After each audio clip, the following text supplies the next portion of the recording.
Hola, buenos días. Bienvenidos a un nuevo capítulo de Ambiente y Medio, el magazine verde de la televisión abierta argentina.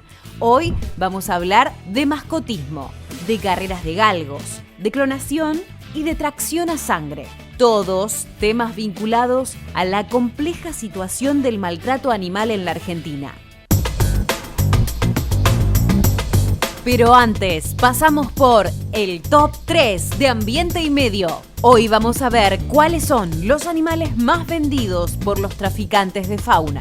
El comercio de especies silvestres es la tercera actividad ilegal que más dinero mueve en el mundo, después de las armas y las drogas. El motor de este negocio es el mascotismo, un antiguo berretín del hombre por extraer animales de su ambiente natural y llevarlos a su casa para disfrutar de su canto, su belleza o sus colores. Según la Dirección de Fauna del Ministerio de Ambiente de la Nación, estas son las especies que más se trafican en nuestro país. En el puesto número 3, el tucán. Es una de las aves emblemáticas del norte argentino, fundamentalmente de la selva misionera. Por su elegancia, su extraño pico y su plumaje colorido, es un animal muy demandado. En los últimos años, su escasez la convirtió en un ave muy costosa y, por ende, en una de las más apetecidas por los traficantes de fauna. En el puesto número 2 se ubica el loro. Es el animal más común y demandado por quienes eligen tener un pájaro silvestre en su hogar. Su particular manera de imitar el habla y la voz humana lo transformaron en un animal muy buscado. El loro habitaba grandes regiones de la selva sudamericana, pero el desmonte y el tráfico lo fueron dejando casi al borde de la extinción. Se sube al puesto número 1, la tortuga terrestre. Es un reptil que habita principalmente los arbustales y los bosques de las regiones áridas y semiáridas de América del Sur. Su capacidad de reproducirse y la facilidad con la que se puede cazar la transformaron en una mascota muy accesible y demandada. Los científicos auguran su pronta desaparición si no se pone freno inmediato a su comercialización. Este fue el top 3 de la semana. Lo viste en Ambiente y Medio, periodismo aplicado a la ecología. Bienvenidos a Ambiente y Medio, el único programa de ecología de la televisión abierta argentina. Como siempre decimos, los vamos a estar acompañando este domingo durante una hora con todos los temas relacionados con el ambiente. Especialmente hoy vamos a estar hablando de bienestar animal porque tenemos varios informes que vamos a compartir con ustedes relacionados con esta temática. Para eso estoy comunicada vía Zoom con Débora Racciati. Ella es veterinaria y además es especialista en bienestar animal. ¿Qué tal, Débora? Muchas gracias por estar con nosotros acá en Ambiente y Medio. Hola, ¿cómo estás? El gusto es mío. El otro día, hablando con otro entrevistado, con Fidel Bacheto, él me comentaba sobre que el bienestar animal es una ciencia más o menos nueva. ¿Es así? Sí, en realidad, comparadas con otras ciencias, ¿no? Es relativamente nueva. El bienestar animal surgió así como tal en la década del 60 en Europa, y luego se empezó a expandir por todo el mundo y en nuestro país aproximadamente en los 90 fue cuando empezó a hablarse del tema. ¿Y en qué áreas se especifican? Porque uno piensa en bienestar animal y lo primero que se te viene a la cabeza es, por ejemplo, la tracción a sangre o los zoológicos, pero me parece que es un poco más abarcativo. Sí, es mucho más abarcativo. En realidad, cuando hablamos de bienestar animal, lo podemos aplicar a cualquiera de las áreas en las que se manejen animales. No solo en las que se manejen, o sea, en las que esté involucrado el humano en el manejo de los animales, sino incluso en el tema de fauna silvestre de vida libre. Entonces podemos hablar de bienestar de la fauna silvestre dividiendo los animales de vida libre con los animales que están en alguna condición controlada por el humano. Podemos hablar en los animales de experimentación o de laboratorio, en mascotas, en animales de trabajo, en animales de producción, que fue en la primera área en la que se comenzó, ¿no?, a hablar del tema de bienestar, que fue con los animales de producción.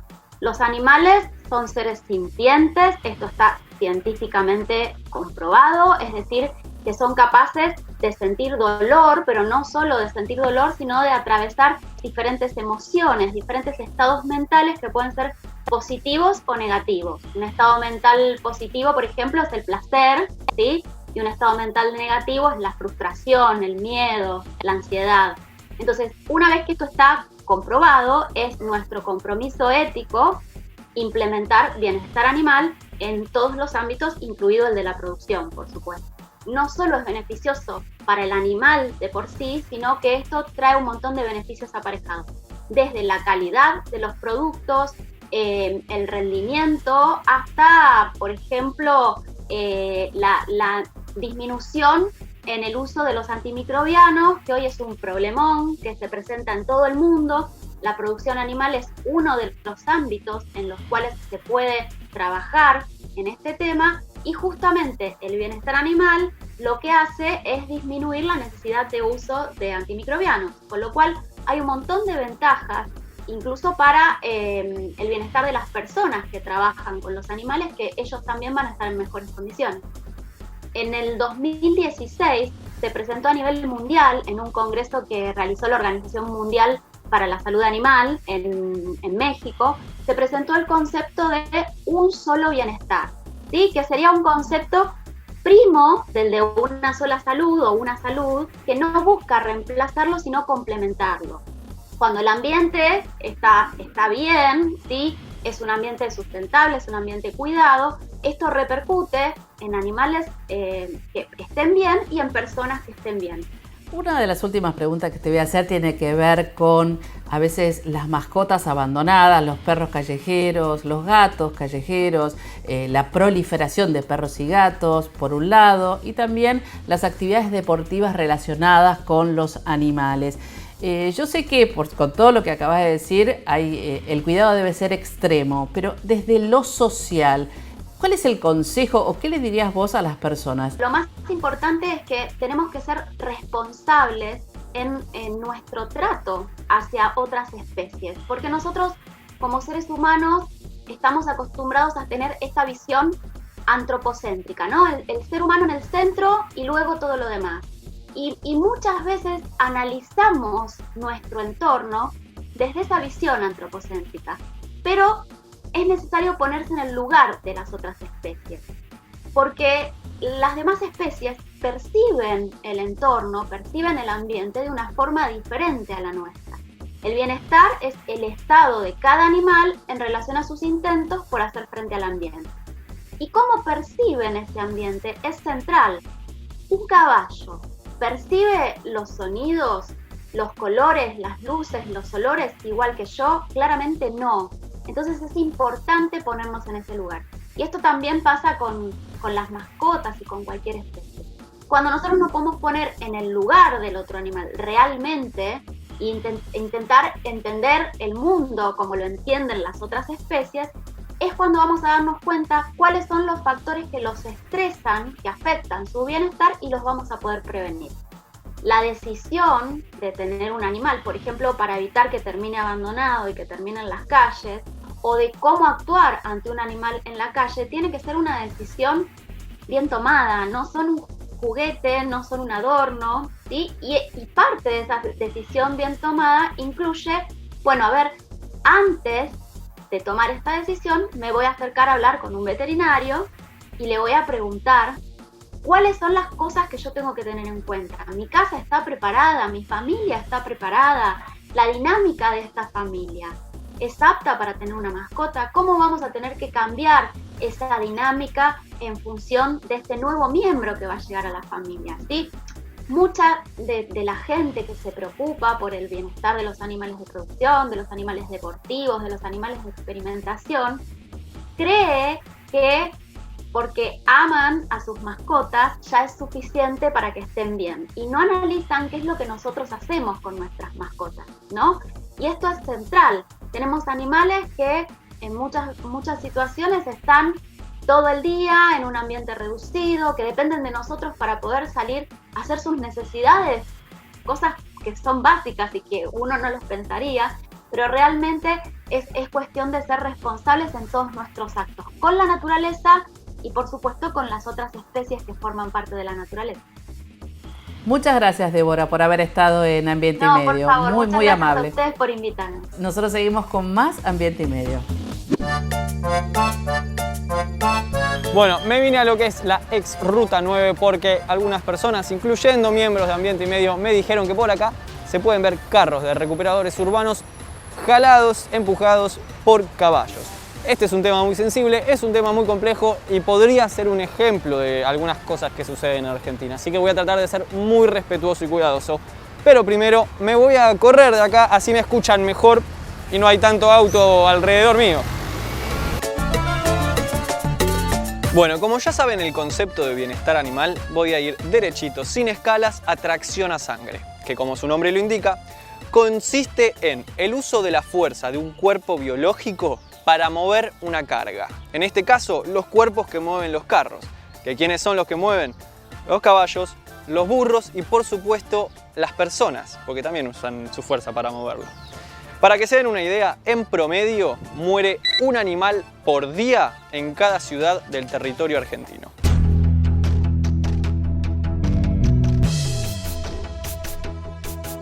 Algo para destacar, que no es menor, es que las personas que hacen este tipo de trabajos tienen muy pocos recursos y obviamente lo hacen para poder comer.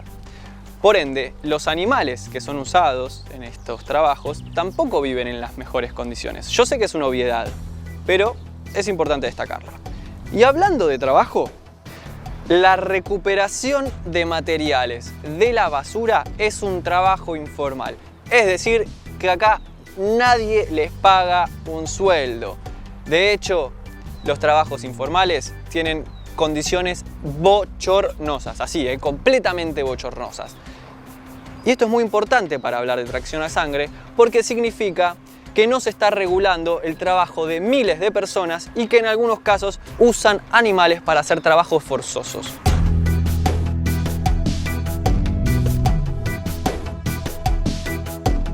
Hay una cosa más que me falta mencionar y es el principal problema ambiental de la Argentina, o sea, la basura. Estas personas que laburan por 2 mangos y se meten en basureros también informales a sacar materiales reciclables son los principales testigos de este problema. Yo creo que también por eso se les debería dar mejores condiciones y se debería regular este trabajo. Por ejemplo, en Entre Ríos ya se empezó a cambiar el panorama, se empezaron a canjear caballos por motocarros. La tracción a sangre es un conflicto muy grande y la verdad, la intención de proteger a los caballos también es atender a este conflicto social. Y yo me estoy preguntando cómo puede ser que en plena pandemia mundial abra una concesionaria de autos de lujo, porque obviamente las personas no pueden viajar, entonces se compran autos de lujo, pero sigue habiendo miles de personas trabajando informalmente con carros tirados por animales.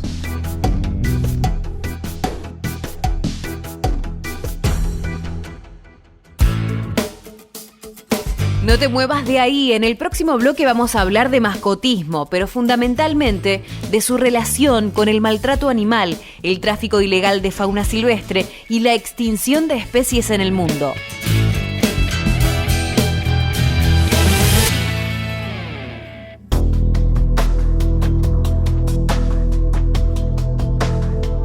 Estamos en la Reserva Provincial Humedal Llancanelo, al sur de la provincia de Mendoza. La reserva es área natural protegida desde el año 80. Es un área fundamentalmente de conservación de aves acuáticas, un humedal salobre en el medio de la diagonal árida sudamericana.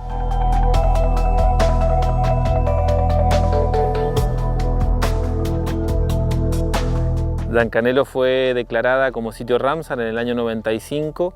Lo fundamental fue la diversidad de especies de aves que había en la reserva y el gran número de aves, más de 200.000 aves en aquel momento y más de 150 especies diferentes. Uno de los procesos biológicos de importancia que se sostienen en la reserva es la nidificación del flamenco austral. Es el segundo sitio de importancia a nivel reproducción en la Argentina.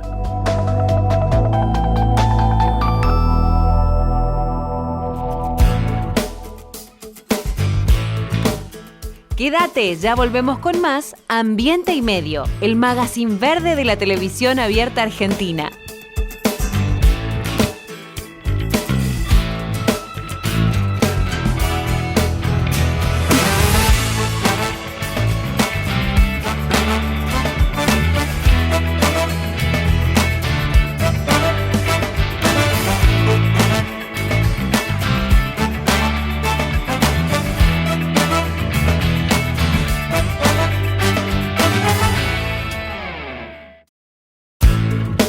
Seguimos con más Ambiente y Medio, periodismo al natural.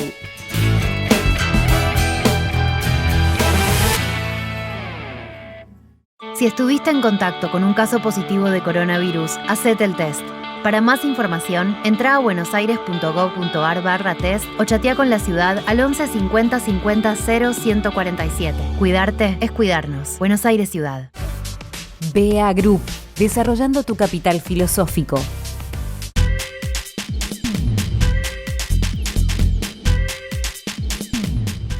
Deisa, con más de 200 plantas instaladas en Argentina y Latinoamérica, es la empresa líder en el diseño y fabricación de maquinarias y equipamientos para la recuperación, transformación y valorización de los residuos sólidos urbanos. Deisa, la mejor alternativa tecnológica en soluciones ambientales.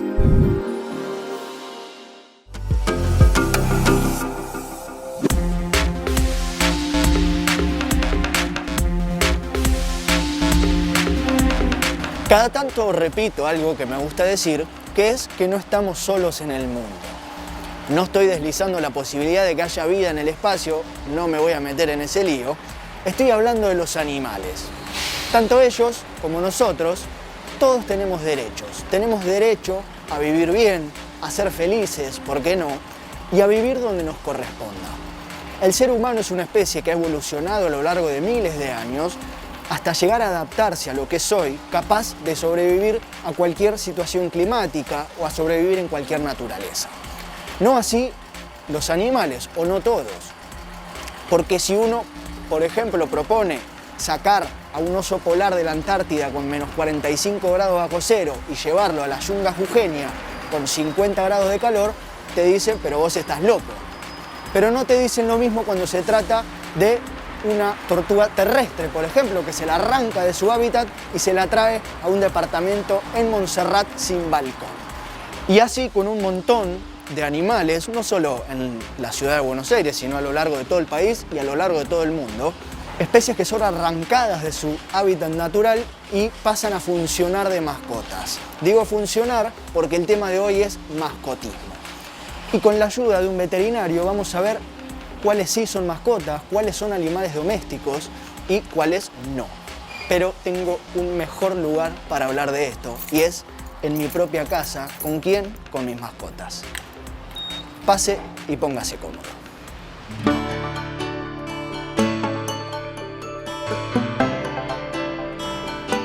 Bueno, bienvenidos a mi humilde morada de mi madre, en realidad, así que los elogios son para ella.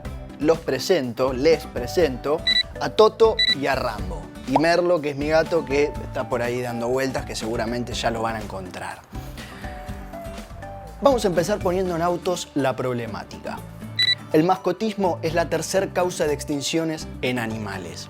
Para que un animal sea comercializado, hace falta maltrato animal, explotación, hacinamiento y sobre todo tráfico de animales, que engloba a las tres anteriores. En lo que respecta a fauna silvestre, es decir, cazarlos con Z, traficarlos y venderlos, todo está prohibido por ley, aunque aún así se hace. Volviendo un poquito para atrás, ¿cuáles son los animales silvestres? Aquellos que no pueden estar en nuestra casa. Fácil. Vamos al revés. ¿Cuáles sí pueden estar en nuestra casa? Las mascotas. Perros, gatos, hámster y algunos canarios, aunque en el canario vamos a hacer una salvedad que vamos a explicar luego. ¿Por qué el perro, el gato y el hámster son mascotas? Porque son animales que han evolucionado a lo largo de miles de años para convertirse en lo que son hoy. El perro, descendiente del lobo, aunque parezca extraño, es un animal justamente que ha evolucionado a lo largo de 5.000 años, comprendiendo cambios físicos, actitudinales, comportamentales, sentimentales, que lo convierten hoy en un animal de compañía, que es como también se les dice a las mascotas. Especies capaces de adaptarse a nuestro tipo de vida. Y hay dos cosas muy concretas que nos marcan esto, porque también hay una lógica muy clara. Un animal silvestre no es mascota porque es animal silvestre. Y una mascota es mascota porque no es animal silvestre. El perro, el gato, el hámster, si uno los suelta en la naturaleza, por así decirlo, libremente, no van a poder sobrevivir. Del mismo modo que hoy no forman parte de ninguna cadena trófica, es decir, que no cumplen un rol preponderante en el reino animal porque son justamente animales de compañía. Ahora, ¿qué pasa con el chancho, la vaca, las gallinas, las ovejas? Son animales domésticos, es decir, del domo. Animales que fueron domesticados, ponía un poquito de comida, a través de la selección artificial y que hoy son animales aptos para vivir en las adyacencias de una casa en un campo. Y que también cumplen con el requisito de no ser animales silvestres. Si uno suelta a una gallina o a una vaca en una selva o en un bosque, claramente se mueren. Animales criados y condicionados para uso y provecho del hombre, bien o mal, pero esa es otra conversación que no vamos a tener hoy. En lo personal, a mí la literatura infantil me parece muy interesante. Obviamente no leo cuentos infantiles, pero sí me resulta muy importante para justamente les niñes, para que vayan aprendiendo. Este es muy simpático, vemos los ojos ahí que lo estoy moviendo con mis deditos. Y tenemos acá un libro de mascotas. Ahora, hay un problema acá, porque si bien arrancamos con el perrito, con los ojitos ahí, después pasamos a un conejo, que no está tan bien, a una tortuga, que está mal directamente, y un pececito, y luego un loro. Es decir, que cuando vamos teniendo 1, 2, 3 años de vida, estos libritos que están mal informados nos van enseñando mal algunas cuestiones que no son tan difíciles de aprender, como que las mascotas son perros, gatos y hámster, y a los demás los dejamos tranquilos.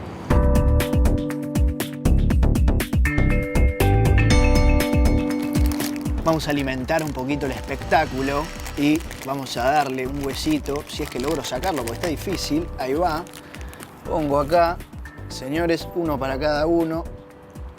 Muy bien. Bueno, las tortugas terrestres, como hablábamos al principio, no son mascotas porque primero y principal están en peligro de extinción. Justamente la causa principal es el tráfico de tortugas que se produce en condiciones de hacinamiento y provoca muchísimas muertes en tortugas. El conejo, lo mismo, animal silvestre que sí forma parte de una cadena trófica. Por ejemplo, canarios, que habíamos dicho que había que hacer un asterisco. El canario sí es considerado mascota porque cumple con el requisito de no poder sobrevivir en la naturaleza. Pero hay un dato. De cada canario comercializado se mueren entre 8 y 9 ejemplares por hacinamiento y por las condiciones en las que viven los pobres canarios, así que no. Ni loros ni diferentes aves porque son animales silvestres y acá vamos a hacer un stop. Uno no puede fijarse únicamente en lo comportamental, porque si se fijara en eso uno puede decir el loro, el conejo, la tortuga, medio que se portan bien. Ahora, uno no tiene idea cómo se sienten esos animales que son arrancados de su hábitat natural y se los trae a un departamento o una casa en plena ciudad de Buenos Aires o en la Argentina. No sabemos cómo se sienten y sí sabemos, por ejemplo, cómo se siente un perro que en este caso me está llorando, no sabemos por qué.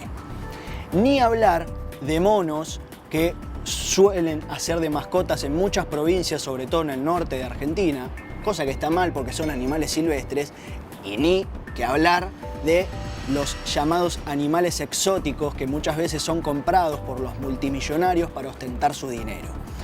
A mí que me gusta mucho el fútbol, sé de muchos jugadores de fútbol multimillonarios que creen que pueden hacer lo que quieren y tienen leones, tigres y si no me equivoco Cristiano Ronaldo tiene un águila o algo parecido. Esperemos que Cristiano no se levante este domingo, se quede dormido y se pierda el informe. ¿Quién mejor para hablar de esto que un veterinario? El doctor Juan Enrique Romero nos va a contar, seguramente mucho mejor que yo, las diferencias que fuimos haciendo entre animales domésticos, mascotas y demás, y su visión como veterinario. Un perro y un gato son mascotas. A mí no me gusta usar la palabra mascota porque mascota es talismán. Y ni mi perro ni mi gato me dan suerte, sino que me dan amor, me dan compañía, me dan una cantidad de cualidades, pero son animales de compañía porque el perro hace 30.000 años que acompaña al ser humano en un proceso que se llama domesticación, y el gato hace unos 6.000 años que lo acompaña. Es decir, haber capturado a través de la genética evolutiva de generación tras generación la cualidad de estar estrechamente vinculado al ser humano y depender de él. Los animales silvestres dependen de la conducta de las sociedades, pero no de un hombre en particular, la supervivencia de una especie, mientras que el perro o el gato dependen de su cuidador, de su tenedor responsable, como decíamos antes, de su dueño.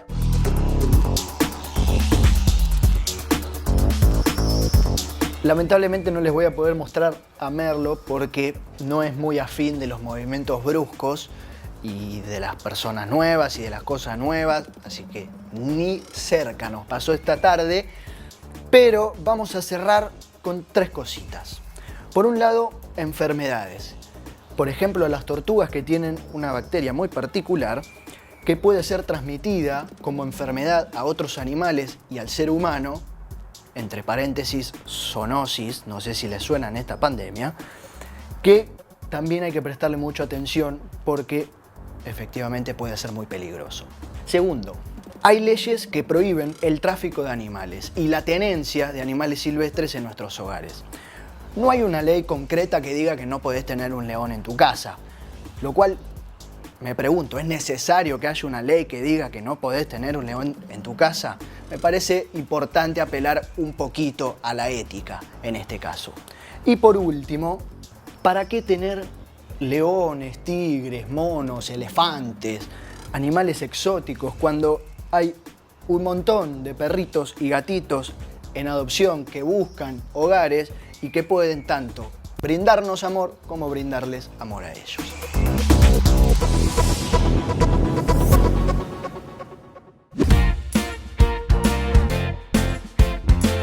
Y bueno, parece que nos vamos a quedar con las ganas de conocer a Merlo, el gato de Mauri. Yo también lo quería conocer, yo también me quedo con las ganas. Y bueno, ¿qué le vamos a hacer? Son así medio hortivas a veces. Y yo les voy a seguir hablando de animales, pero este no es un animal doméstico. Este estuvo extinto. Es decir, que no había ejemplares viviendo en la naturaleza en libertad por mucho tiempo. El guacamayo rojo.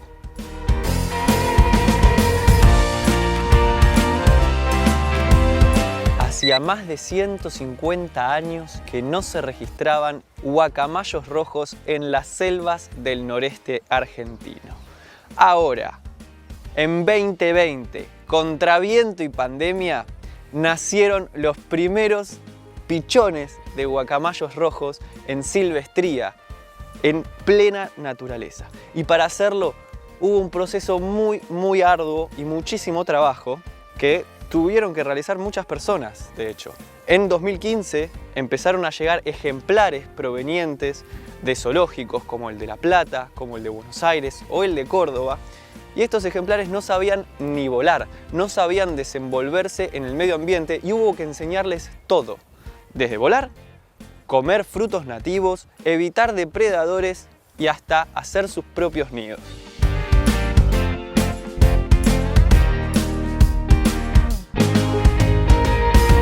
En 2016, los guacamayos rojos empezaron a vivir fuera del corral de entrenamiento, no lo necesitaban más. Y de a poco empezaron a volar sobre corrientes y de a poco a visitar pueblos vecinos en los cuales las personas los podían ver volar en el cielo. Y estas personas informaban y reportaban sobre estos avistajes, cosa que es muy importante porque habla de un compromiso social para la posible reintroducción de esta especie.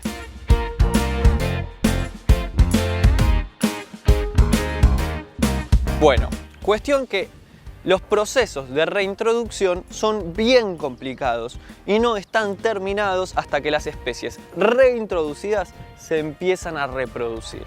Así que además de enseñarles a comportarse como aves silvestres, también se las agrupó en parejas, porque el guacamayo rojo elige una por el resto de su vida, así que por favor no les hablen de poliamor. Pero finalmente, después de muchísimo trabajo, nació el primer pichón de guacamayo rojo en silvestría, algo que no pasaba hace más de 150 años. ¡Increíble! Nosotros siempre decimos que todas las especies son importantes y esto no se trata solamente de evitar la extinción de una especie, sino también de que esta especie pueda aportar al ecosistema. Por ejemplo, esparciendo las semillas de árboles nativos. Por otro lado, quizás menos ambiental, yo estoy completamente seguro de que ahora las selvas del noreste argentino, si no lo eran, yo creo que ya lo eran, pero si no lo eran, van a ser un punto fundamental en el turismo de avistaje de aves. Ojo al piojo. Así que, por favor, todos y todas, celebremos este pichoncito bebé de guacamayo rojo.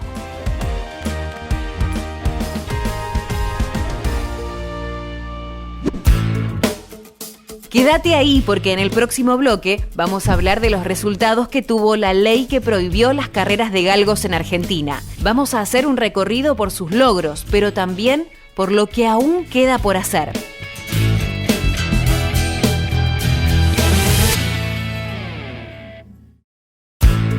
Seguimos con más Ambiente y Medio, periodismo en perfecto estado de conservación.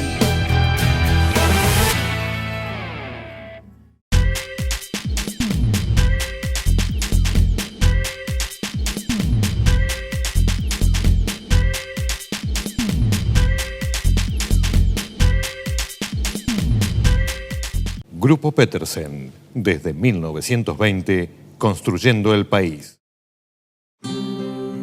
Cuando elegís papel Ledesma, elegís un consumo responsable. Porque nuestro papel se elabora a partir de la caña de azúcar, un cultivo renovable año a año. Elegí Ledesma, elegí cuidar el ambiente.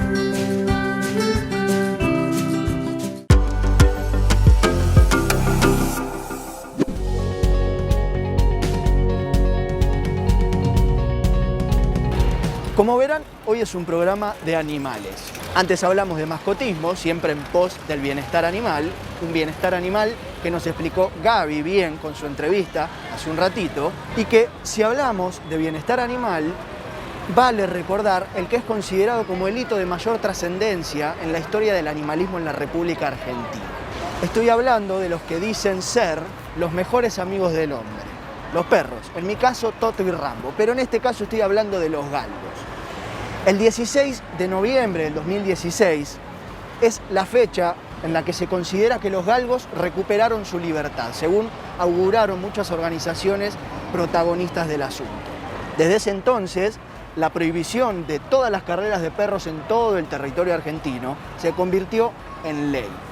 Una tradición absurda, para decirlo suavemente, que primó fuertemente en muchos años en la historia argentina y que condenó a miles de perros a situaciones imperdonables, siempre bajo las apuestas ilegales y el juego clandestino.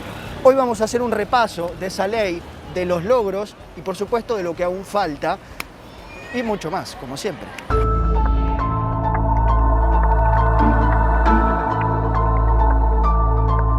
Los zares rusos iban a cazar con sus borzois, los galgos rusos.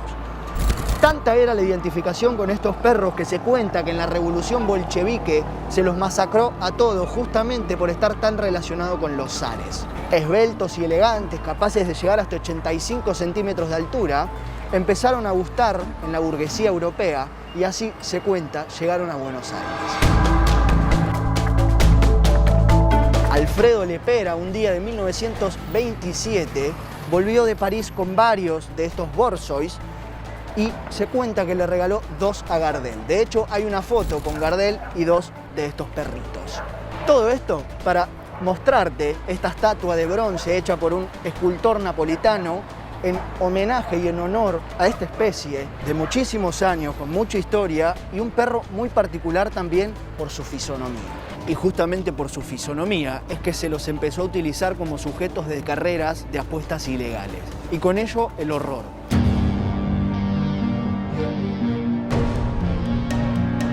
Perros drogados, con los músculos inflados por el exceso de esteroides, perros descartados por no cumplir con los requisitos físicos para ser corredores y que terminaban muertos al costado de la ruta, en la basura o colgados de un árbol. Las perras que eran obligadas a reproducirse como máquinas justamente para crear más perros galgueros hasta morir. Una atrocidad realmente. Y que a partir de esta ley empezó por lo menos a menguar gracias al trabajo de diferentes diputados y organizaciones como Proyecto Galgos Argentina y otras tantas más. Hay que decir que las carreras no han desaparecido en su totalidad, pero sí que se han disminuido en más de un 90%. Y también hay que decir que es una ley que tuvo y tiene mucha legitimidad, producto de una fuerte movilización y concientización ciudadana. Con balance muy positivo, indudablemente, pero mejor que te lo cuente la vocera de Proyecto Galgos Argentina sobre lo que se logró y lo que falta. Este 16 de noviembre se cumplen 4 años de la aprobación de la Ley Penal 27.330 que prohíbe las carreras de galgos en toda la Argentina.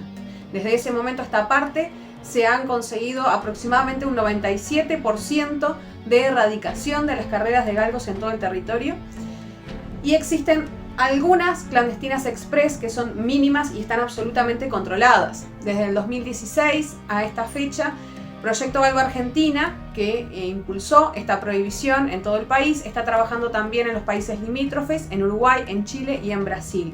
Una de las más avanzadas es Galgo Libre Uruguay, que trabaja en conjunto con la ONG Trato Ético Animal de ese país y que logró en 2018 la prohibición también de carreras de galgos en todo el territorio nacional con un decreto presidencial firmado por el presidente anterior, Tabaré Vázquez. Y lo que esperamos es que avance en toda América Latina y por fin juntos podamos decir Stop Galgueros. El objetivo en su totalidad estará cumplido cuando todas las carreras de galgos dejen de existir en su totalidad y cuando el ser humano, en este caso en especial el hombre, deje de ver en los galgos un divertimento que además de medieval es violento y agresivo. Misma lógica para las riñas de gallos, situación que era legal hasta 1954 y que hoy se encuentra prohibida por ley todas las peleas entre animales, pero que aún así se siguen haciendo. Un gallo para Esculapio es una serie argentina que transcurre en Morón, provincia de Buenos Aires, lugar cuna de las riñas de gallo, donde retratan muy bien todo esto. Una muy buena serie, muy bonita, pero que, hay que decirlo, en ningún momento se plantea ninguna cuestión con la crueldad animal, ni muchísimo menos. Peleas que incluyen la misma lógica que las carreras de los galgos, apuestas, violencia, maltrato, etc. Propongo, desde nuestro lugar humildemente, empezar a revisar con qué nos divertimos y empezar a dejar a los galgos, a los gallos y además animales por fuera de peleas, carreras y demás que, vistas en el siglo XXI, quedan muy fuera de lugar.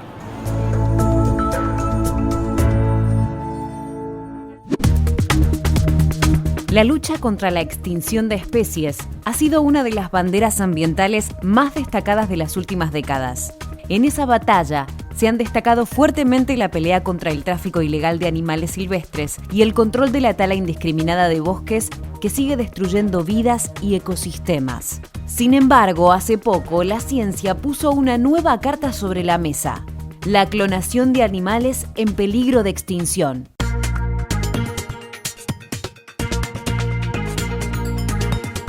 Los científicos han recorrido un largo camino desde aquella famosa oveja Dolly, clonada en 1996. En el año 2000, el zoológico de San Diego casi logra exhibir un bisonte clonado que murió tempranamente por una infección, pero luego consiguió exitosamente un ejemplar de vaca salvaje asiática, clonada a partir de una muestra de piel congelada.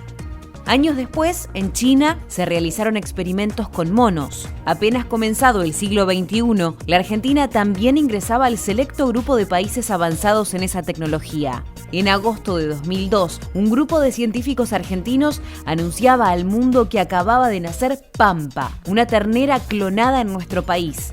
Tiempo después, se avanzaría con el uso comercial de esta biotecnología a partir de la clonación de caballos de polo y de toros reproductores.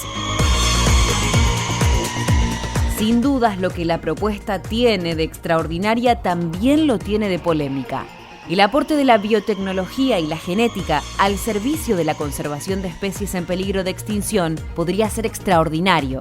Sin embargo, es un camino que abrió también la puerta a una preocupación ética por la vida y el bienestar de esos animales. Seguimos con más Ambiente y Medio y ahora vamos a hablar de una técnica que a mí particularmente me sorprende. Siempre que leo y que aparece alguna noticia con respecto a esta técnica, cada vez estoy más sorprendida. Vamos a hablar con alguien que sabe mucho del tema de la clonación. Estoy en conversación vía Zoom con el doctor Daniel Salamone. Él es profesor de la Universidad de Buenos Aires, de la Facultad de Agronomía de la Universidad de Buenos Aires y también investigador principal del CONICET. Y la noticia, antes de saludarla, que estuvo en los medios, es que se logró clonar in vitro, digamos, en el laboratorio, él lo va a explicar mejor que yo, células de cebras. ¿Qué tal, Daniel? ¿Cómo estás? Hola, ¿qué tal? ¿Cómo andas? ¿De qué se trata la clonación, por supuesto, en términos fáciles? La clonación básicamente es un hermano gemelo diferido. Es decir, cuando uno clona un individuo no está teniendo un hijo. Cuando uno clona, si clonar un tigre no está teniendo el hijo de ese tigre, está teniendo un gemelo, nada más que años después de que ese animal ya nació. Y lo interesante que tiene de la clonación, y uno defiende mucho en su utilización para las especies en peligro de extinción, es que si alguien va en una ruta y atropella un jaguarete, por supuesto que lo que hay que hacer es no atropellar jaguarete, ¿no? Pero frente a la eventualidad ese animal sale del pool genético, ese animal no va a aportar su genética y en algo inducido por humanos. Uno podría, a través de la clonación, y no solamente de la tecnología que conocemos hoy, es decir, el día de mañana vamos a poder hacer muchas cosas más. Si nosotros guardamos ese material genético, uno puede producir o un individuo con la tecnología de hoy, o el día de mañana vamos a poder producir gametas y vamos a poder usarla para fecundar otros animales. Y que a propósito de la noticia, lo que ustedes logran en el laboratorio in vitro, ¿no? Tanto de células de cebra en este caso como fue de chitas en otro momento, ¿por qué no se termina logrando la reproducción? ¿No es el objetivo de ustedes? ¿No se puede? ¿Solo se puede lograr unas células embrionarias? ¿O de alguna manera se podría hacer como en otros animales, como sucede con los caballos o como las vacas, que finalmente pueda nacer una cebra o nacer un chita? Clonado, obviamente, ¿no? Es una excelente pregunta. Por supuesto que se pueden producir nacimientos.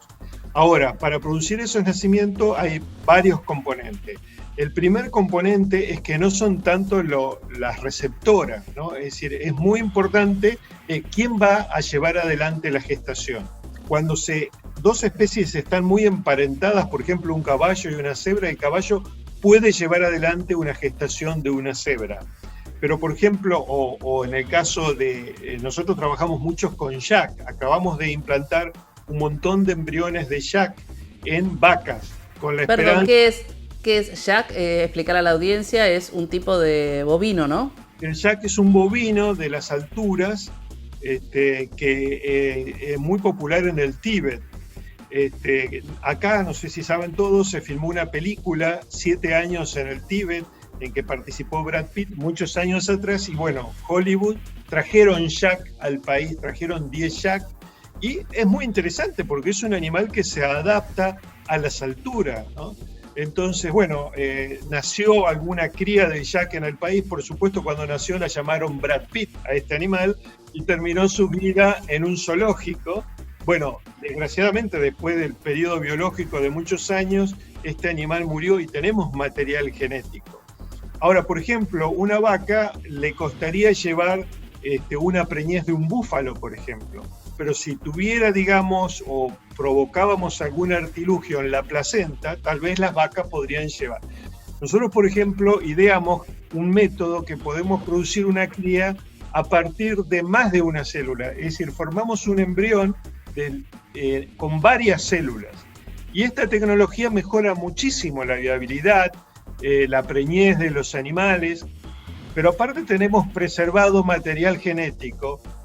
¿Qué material genético? Piel, básicamente, células de la piel y gametas, espermatozoides. Los espermatozoides. ¿De qué animales? ¿De qué animales? El zoológico de Buenos Aires, a través de Adrián Sestelo, tiene, digamos, un banco genético, y además de eso, cuando eventualmente se da la fatalidad de que por viejo o por cualquier motivo un animal muere, nosotros nos ofrecemos a colaborar con los zoológicos, como pasó con este zoológico de Batán, como pasó en el caso de la cebra, fue con Temaiken, que cuando murió un animal nos dijeron, bueno, pueden preservar el material genético.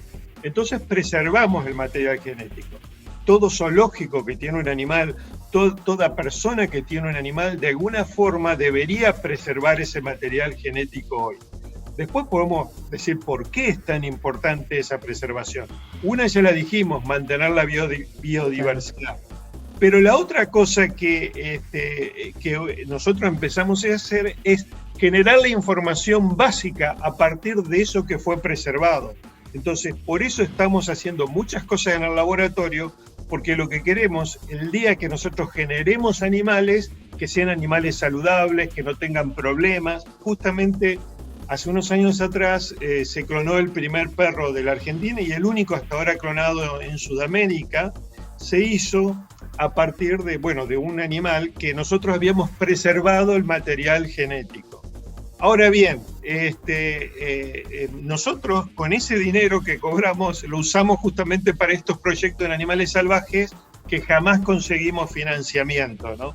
Así es, los felicito, Daniel, porque el trabajo que están haciendo es estupendo y sobre todo que nos dio una clase de ciencia básica. Bueno, gracias. Muchas gracias, Daniel Solomone, y nosotros seguimos con más Ambiente y Medio.